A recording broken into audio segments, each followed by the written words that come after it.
So if he has asked Jonathan to resign, and Jonathan did not resign, Jonathan ran a second term election and he lost. It will be difficult for a president in a presidential system to resign. The issues around midway before the end of time. It's very rare because they believed it. Even America, the only person who has, there have only been two persons who have resigned from the presidency. One in the early 19th century, then the other one, Richard Nixon in 1974. Due to this Watergate controversial scandal. Watergate scandal. So if the issues that Peter Obi are bringing to the fore is what everybody knows, that we have huge insecurity.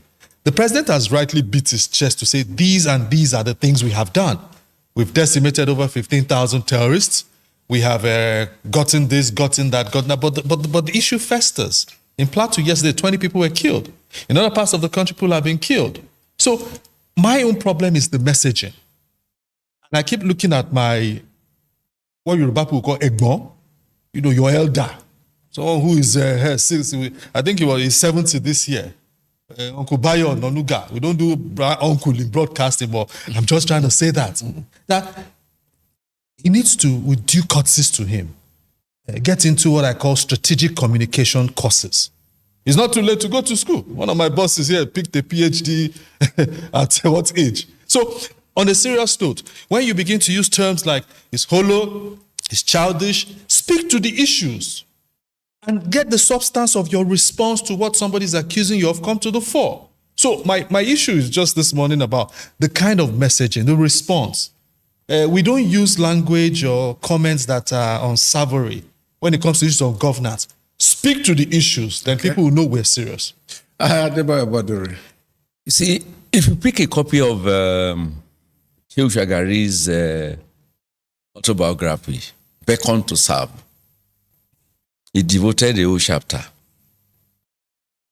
on Chief Obafemi Awolowo. He said, Obafemi Awolowo never saw anything good in his administration.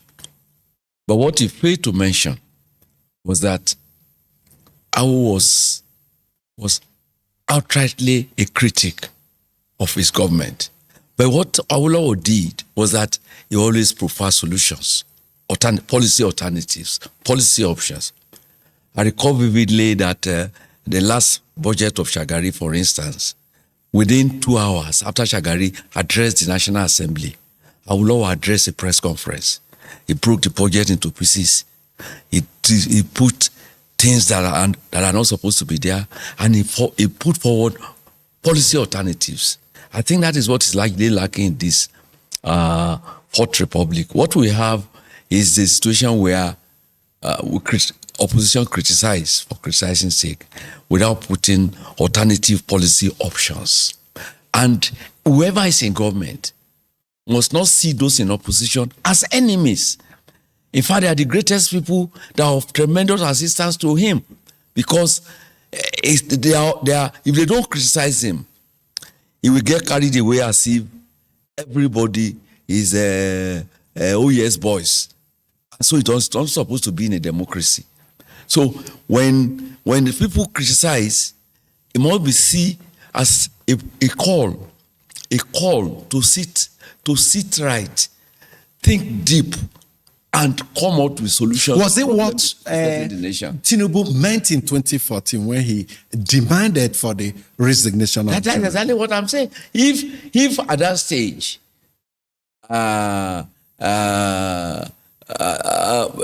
Jonathan did not engage in name calling, I do not see any reason why we should engage in that for now. There was no basis for it. Mm-hmm. Any administration that doesn't have critics, that government must know that something is fundamentally wrong in the society. Now, the call by Peter Obi flowed from the resignation of Starmer, British Prime Minister, yesterday. And Peter Obi was saying if he could do it, then because apparently in the face of failure, he's saying we have a bigger failure here. You should also do it. But if you take a look at the British system of government, it's parliamentary. Right.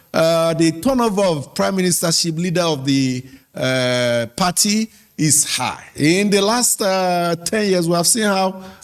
Yes, 7 of them. Now, if you also take a look at Italy, Italy is another country that practices parliamentary system. The turnover of their prime minister is also quite high.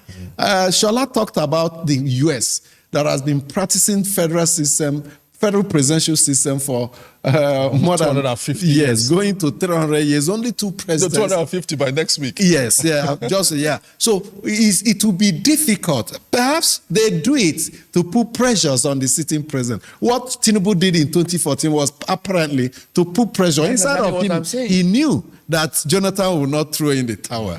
It appears the same strategy now to remind the president that there are some things you're supposed to do that you're not doing. The issue is very straightforward.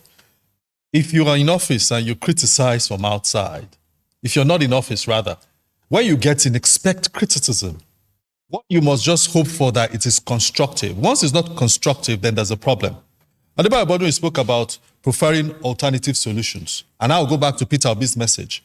Did Peter Obi provide, or has he been providing constructive solutions, or just you criticize, you knock, you hit, when you provide, because I need to go back and check, because all I know, Peter Obi has been pointing at that you do this way back. He said China, China, China. Now I don't know what he's putting together. So those who are in the president's camp and those who still believe that, cut this man some slack. I'm talking about cutting Tinubu some slack. That the man is trying his best. That point to the things he has done, then profile about how he needs to get it done. So latching onto Stemmer's resignation from the, as leader of the Labour Party and Prime Minister, which will take effect in about 2 months or thereabout, may not be the actual thing. But it's good. So that when you look in one direction, because the president of this country was seated with Stemmer when he went to the UK in March, after seeing the king on that, state visit, and a few weeks or months later, Stemmer says, I need to go. The members of my party, both the ones in parliament and all of that, they say I cannot lead them into the next election because of this, and that. I won't go into Stemmer's record. He tried his best and all of that. But it remains to be seen. Can that happen here? Israel, it doesn't. What are the constitutional processes for a sitting president to leave office in a federal presidential system like we have in Nigeria? The president can resign. He could also be forced to resign on health grounds, where the cabinet will also play a prominent role to appoint a medical officer to go through the records and all that. And ultimately, the National Assembly can impeach. Impeachment is not on the card in history. It's only governors that have faced impeachment successfully in Nigeria. Impeaching a sitting president is an uphill task.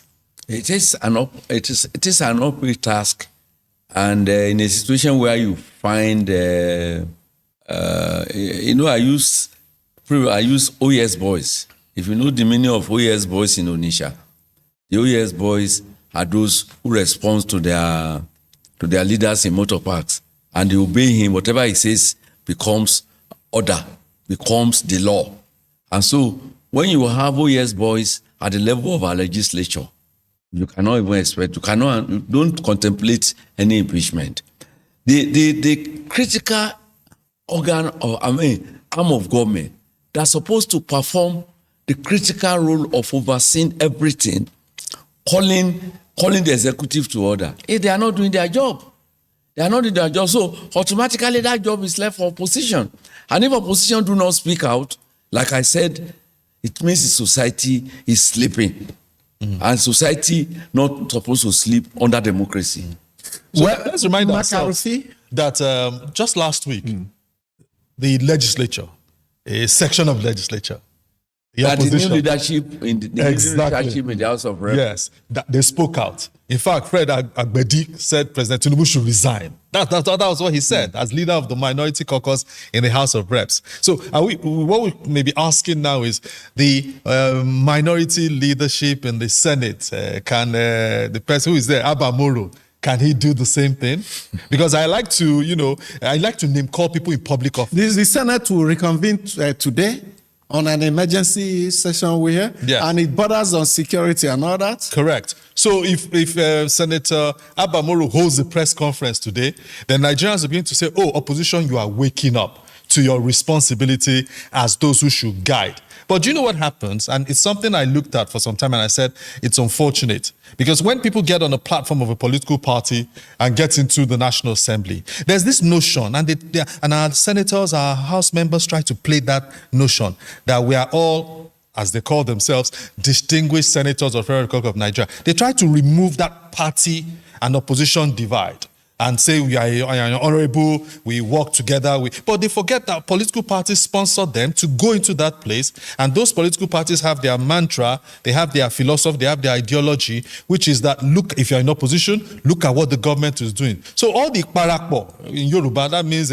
forget everything, we are all one. Yes, you are all one as members of the House. You know why is that? Why they are doing that? Mostly is because they want to curry favor from the presiding officers, be it the speaker, be it the Senate president. Most of them koto because the speaker and the Senate president are so empowered that they can put you out and you won't get any privilege. And like Uju said, even to speak on the floor. Yes, as little as recognizing you to speak on the floor. It's only the speaker or the deputy speaker, the day he's presiding, the Senate president or the deputy Senate president, the day he's presiding, that can authorize you to make a contribution to either a motion or a bill. If they don't point you out, you're left out there.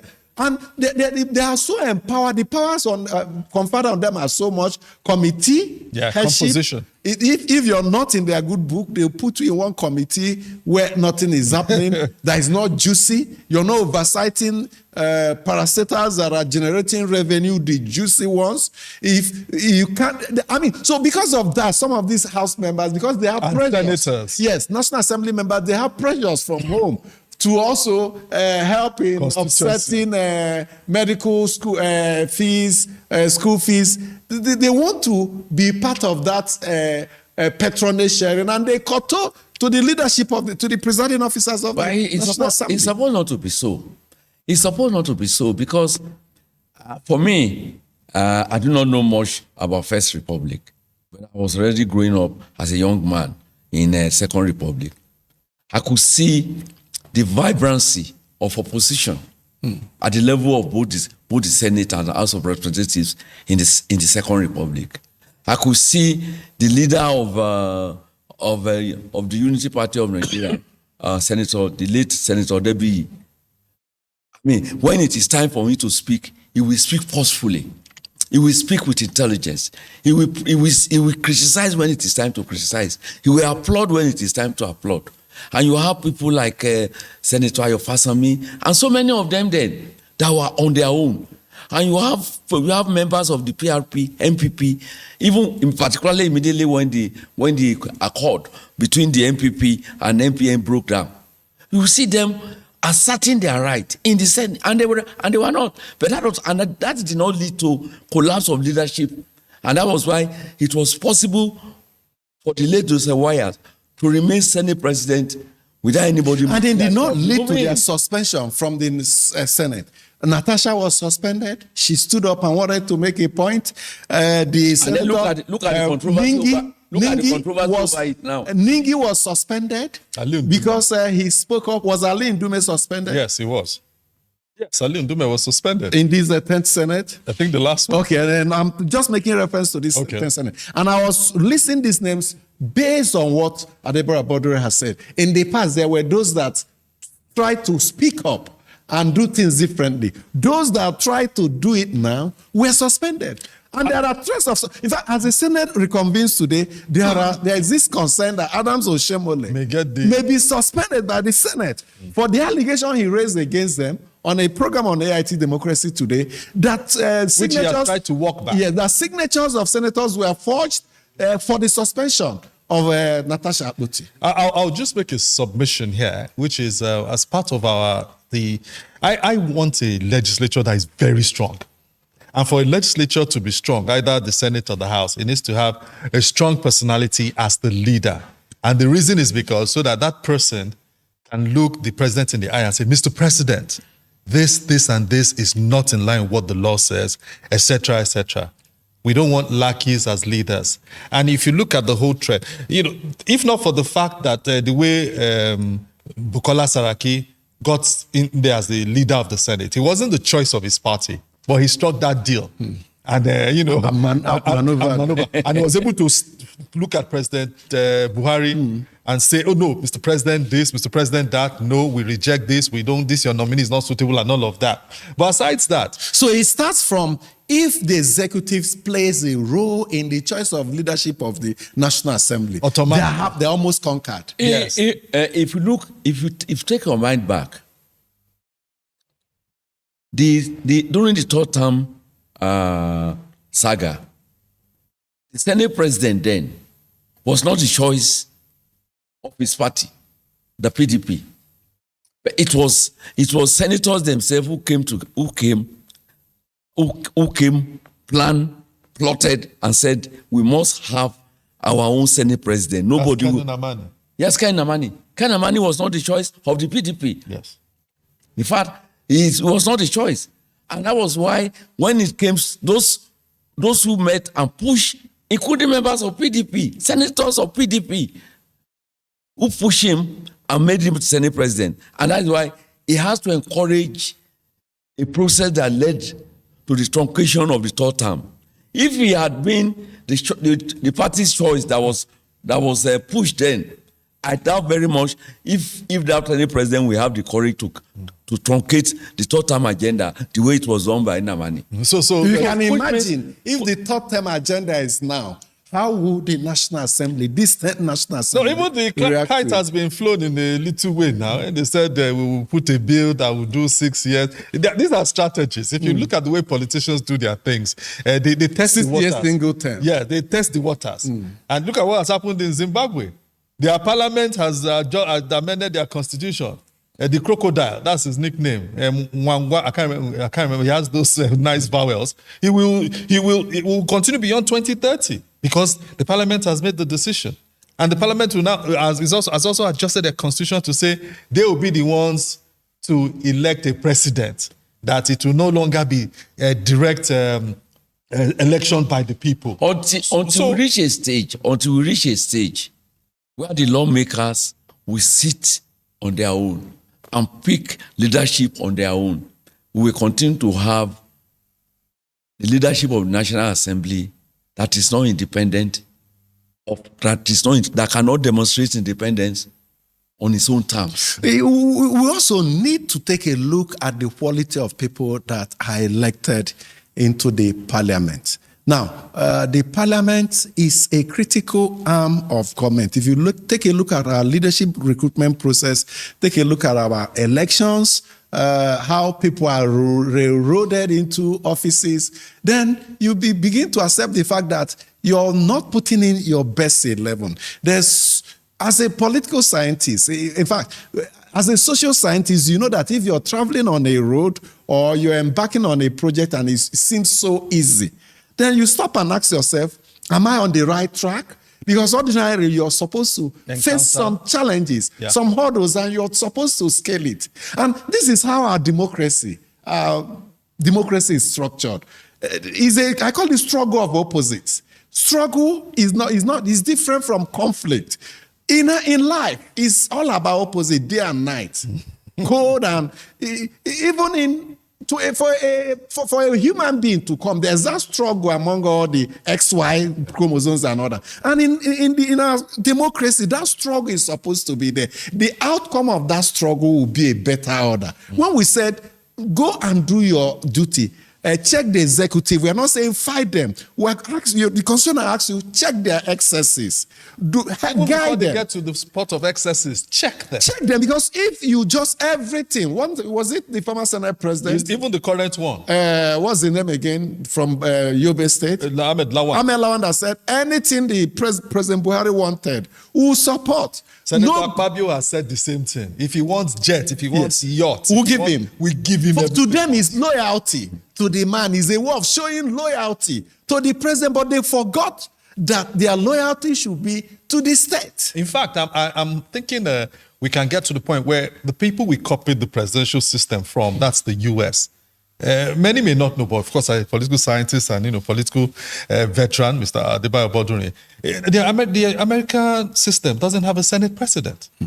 Neither does he have a deputy Senate president. If there's an emergency tie, the vice president comes in to cast a decisive vote. The leader of Congress, which encompasses the House of Reps and Senate, is the Speaker of the Congress, of the House of Reps. So if the American Congress come together like in joint sitting, The Speaker is there's no Senate president. They only have majority leader, minority leader. In the House of, in the House of Reps of the US, Speaker, then minority leader. That's what he has. and that tells us that we have gotten to that point where we have to take a critical look at the powers of the presiding officers. They are first among equals. They are equals. In fact, you may be a Senate president coming from a constituency that has the least number of constituents. You may be leading. There are some constituencies or senatorial districts that have ×3 the number of people in your own, but you're leading. Your leading does not make you a lord over them. So till we get to that point, when we strip these presiding officers of these excessive powers, it will enable the other members to begin to. I think what we not need to just put on the table is we look at the laws that are there in the House of Reps and the Senate, the House rules. Because if we have a strong legislature, it helps us. If we have strong personalities who are supervising those arms of the legislature, it will help us. What we must look at is the personality of those people. If the personality shows that they are, with due respect, subservient, people who cannot, like you've said, the Adebayo brother said that it shouldn't be adversarial. It should be on points of governance. Once we have persons like that, then we don't need to curb the powers. We just need to ensure that they follow through with the powers and allow the powers to take its course with regards to how the legislature Adebayo, why I talk about the excessive powers is for instance, if you want the person to declare a seat vacant, if, for instance, a member of the parliament defects from one party to the other and there is no division in his party to warrant his defection, it's left for this presiding officer to either take a decision or not. The Constitution empowers the Senate President or Speaker to declare his seat vacant. If he fails to do that, which we have seen play out, because of some party primordial consideration, they will ignore the law and nothing happens. You see, partisanship can blindfold the most articulate mind. And so, most decisions at the level of the legislature are influenced by partisanship. So, it's left them with no option of doing what is right most of the time. And so, what they do most of the time is what is wrong. So, for instance, if somebody, because he's leaving that party, his party, and crossing over to another political party, may likely be in the benefit of the presiding officer. So, what happens in that instance is that he's joyfully welcoming him. So, he will not do that. And that's what we are witnessing. And you find in most instances is that people leave their political parties to join the ruling party. And the ruling party produce the presiding officer either at the level of House of Representatives or in the Senate. So they encourage it. What they are supposed to discourage is what they are encouraging.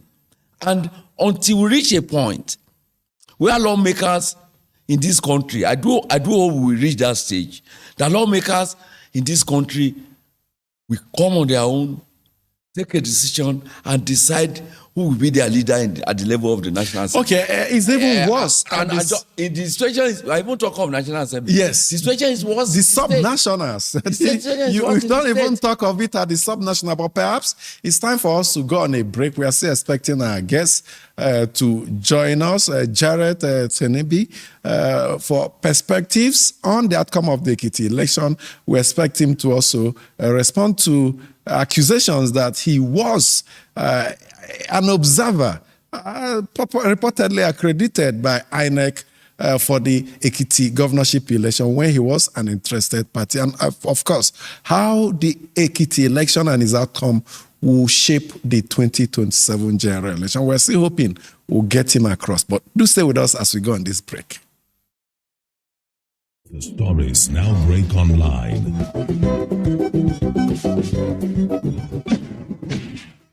Don't miss anything from our real-time updates and exclusive content. Follow and participate in discussions on live TV studio programs to shape the narratives. Subscribe, engage, and share from AIT.live at AIT_online on X, AIT Online on Facebook, Official AIT Live on Instagram, TikTok, and Threads on YouTube. Stay connected with AIT on air, online, online. In the hallowed chambers where laws are forged and a nation's destiny is decided. This is your parliamentary program, Inside the Parliament on AIT. Voices rise, opinions clash, debates ignite. We cannot be apologetic in the discharge of our constitutional duties as lawmakers of the Federal Republic of Nigeria. The body have proven that the elections have been peacefully and in accordance with law must shift to INEC. From the Senate to the House of Representatives, this is where policies are tested, laws are crafted, and authority is held to account. We spoke to some lawmakers on their opinions of the document presented by the president. Every motion, every argument carries the hopes of millions. We need more hospitals, more health clinics in communities so that they can effectively take care of the primary health need of our people. The questions are tough. The exchanges are intense. Mr. President, you can have your way, but I will have my say. You can use the gavel, and I will use my voice. And those who want the proviso are 55 in number. And so the proviso says. But who truly stands for the people? Who is driving the change that defines our tomorrow? CBT, GTBT, whatever. Get the answers on Where Nigeria Decides on Inside the Parliament on AIT every Tuesday, 4:30 p.m. Thank you so much for staying with us while we are still expecting our guests. Let's move on to another issue now. The bishops in Oyo State are speaking up. They are saying we have nearly forgotten the school children and their teachers who are in captivity in the forest somewhere in that part of the country. And they are asking the authorities to take responsibility and ensure their immediate rescue. Let's take a listen.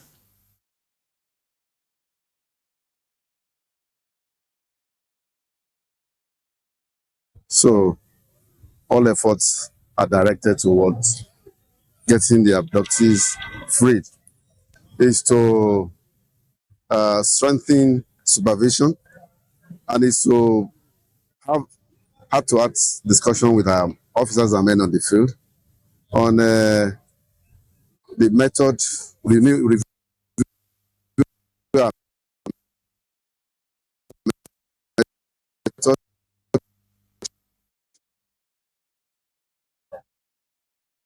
an abrupt method that we contend effectively with the emerging security challenges facing the country.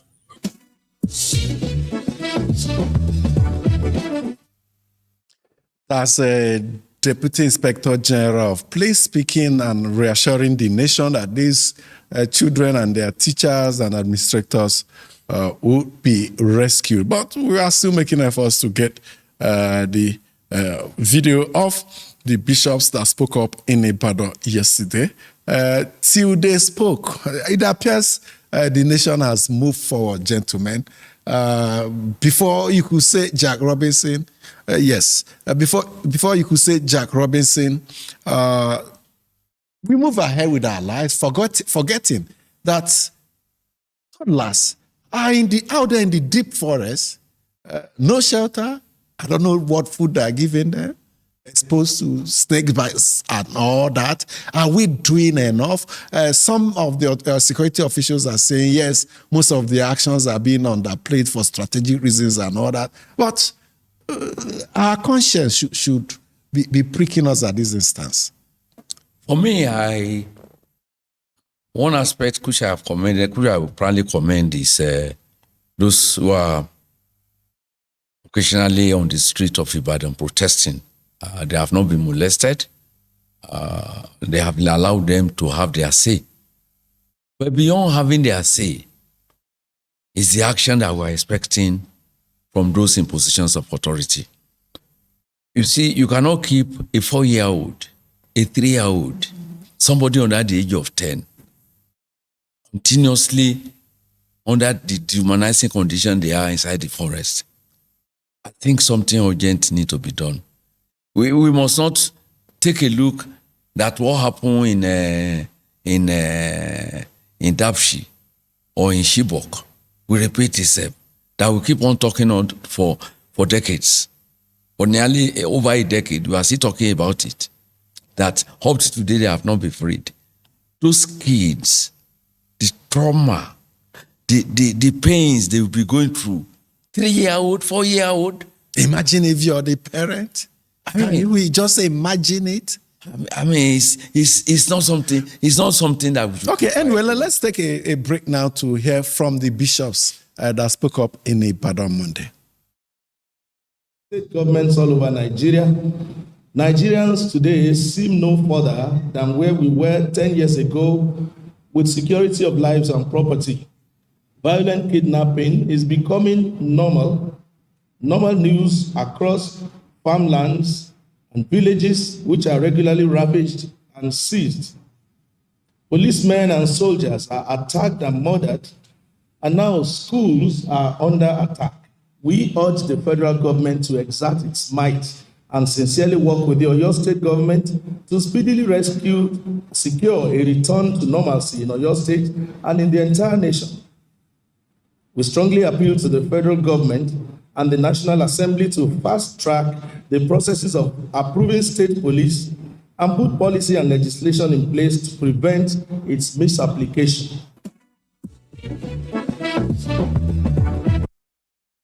The federal government should exert its might. And Sholaja Simi, that might is so huge. If they exert it, you are likely going to achieve results. It's been said, not a few. The bishops are just amplifying what not a few have said. We feel for those who are in captivity in Orire. It's something, if you think about it, 2-year-olds, 3-year-olds, 9-year-olds, their parents, and all of that. Orire is a metaphor. But like Mustafa Mohammed will always remind us that there are many others in captivity in Borno, in Yobe, Niger, in Katsina, in Zamfara, in Sokoto, in Kebbi, many others. So the onus is on all of us, not just us in the media, those who are in political authority as well, to continue to speak about the issues.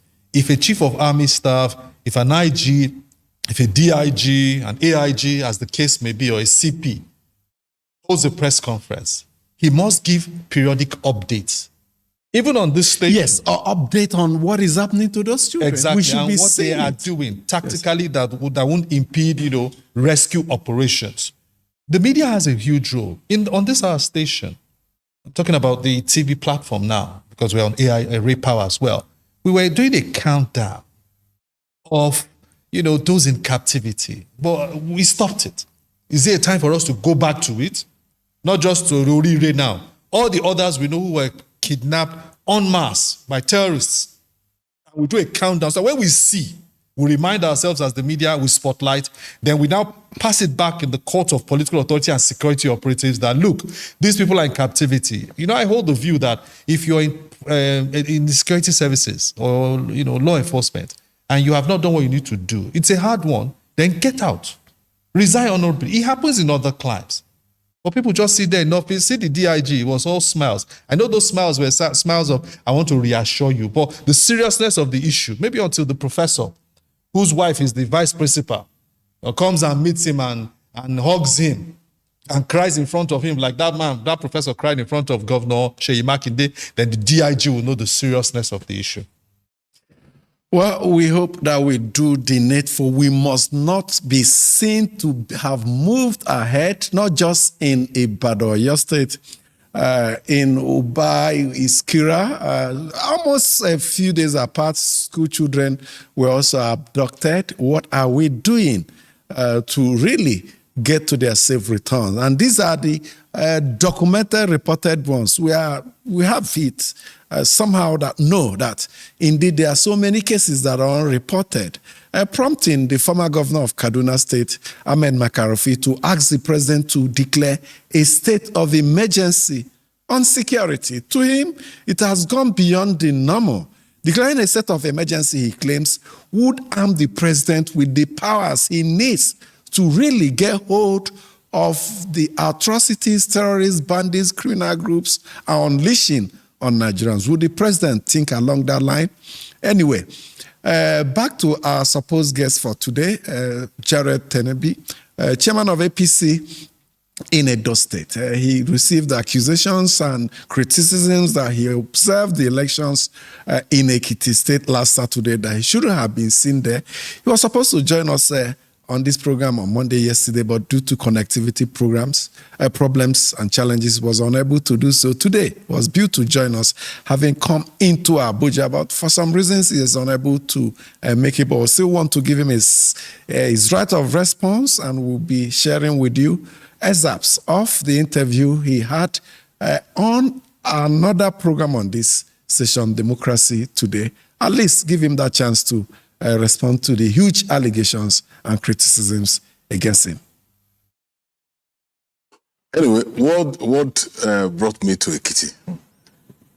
We have a forum of APC state chairman all over the country, and we all agreed that in any standalone election, we have to go give support to our fellow chairman in that election.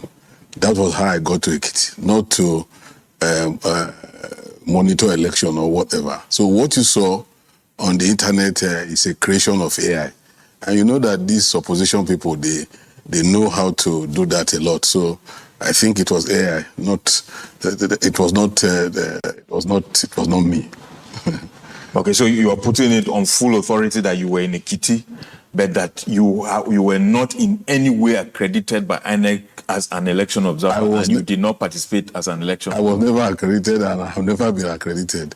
It's clear AI, and they are fond of doing it, and they will continue to do it. And AI is going to cause problem for everybody in this country.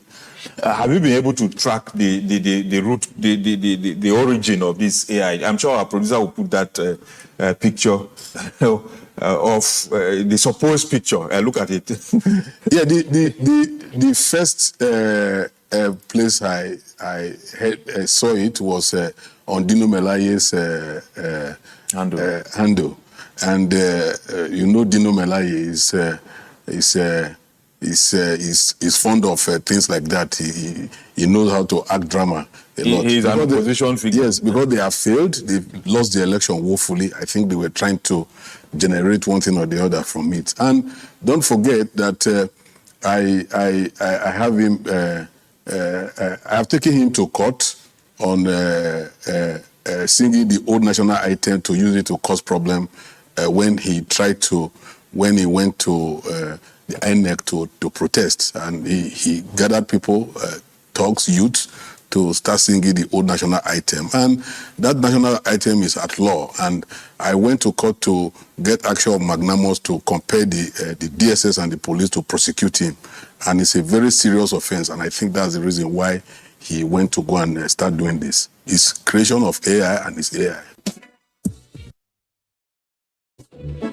AI, artificial intelligence. Everybody's blaming AI now. If you're caught with videos or pictures, some people find it easy. I'm not making reference to him, just generally AI. But the truth is that when there's a way you can verify whether images or pictures are indeed products of AI. So all we need to do is to run it through the app, to ask the AI, use AI to ask AI,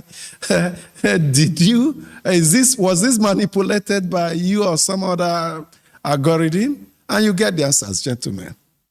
Amechi, I looked at Mr. Jared Tenebi as he was talking to TVTR on that program. I have a right not to be convinced. But what he has done is to serve it in the court of another person, pointedly accusing Dino Melaye generating this. It's funny, but it's very, very serious.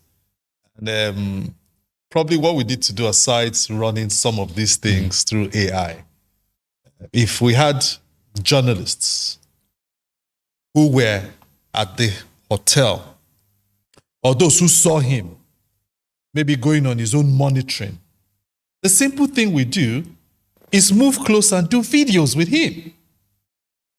You know, and Bayo Bodunri was also there in Ekiti. Bodunri, where you were in Ekiti? I was in Ekiti. What did you see?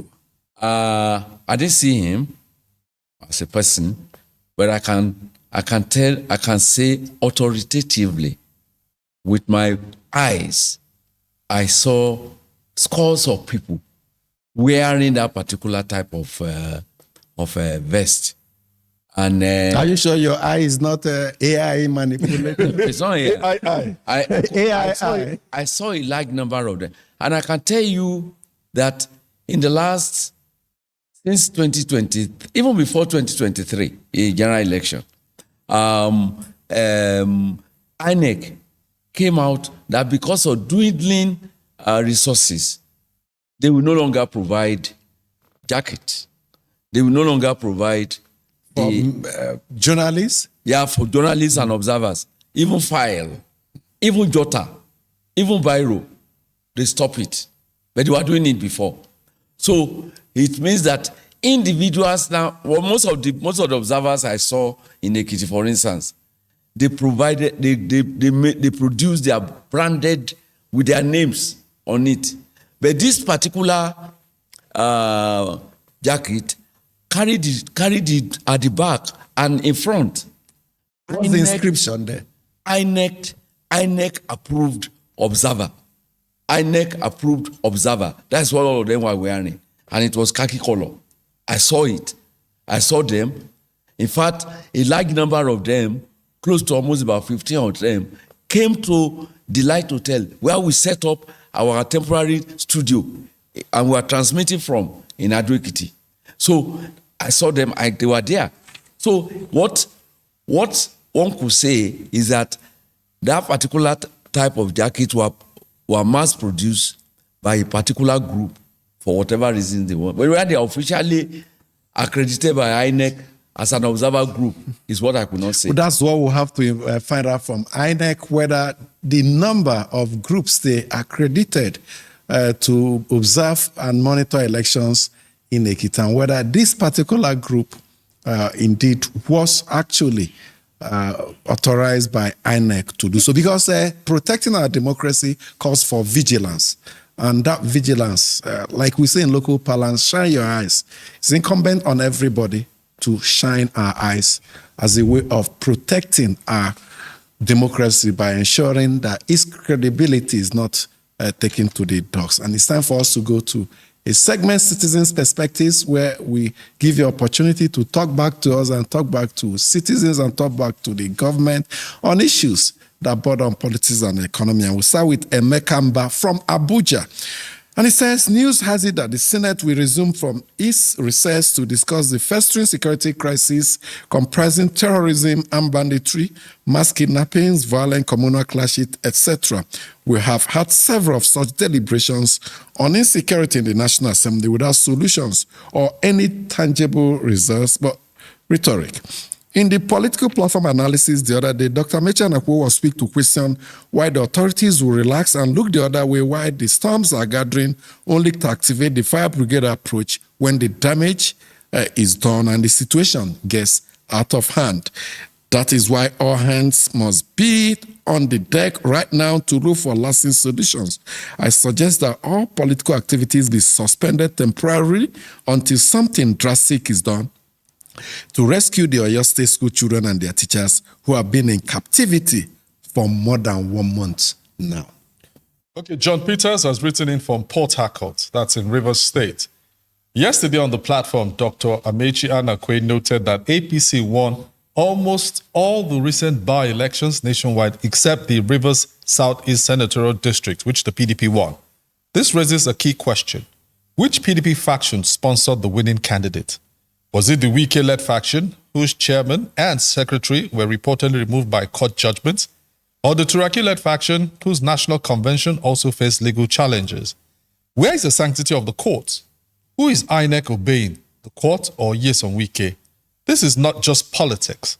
It goes to the heart of democracy and the rule of law. If court judgments have settled issues of party leadership, they must be respected by all stakeholders, including INEC.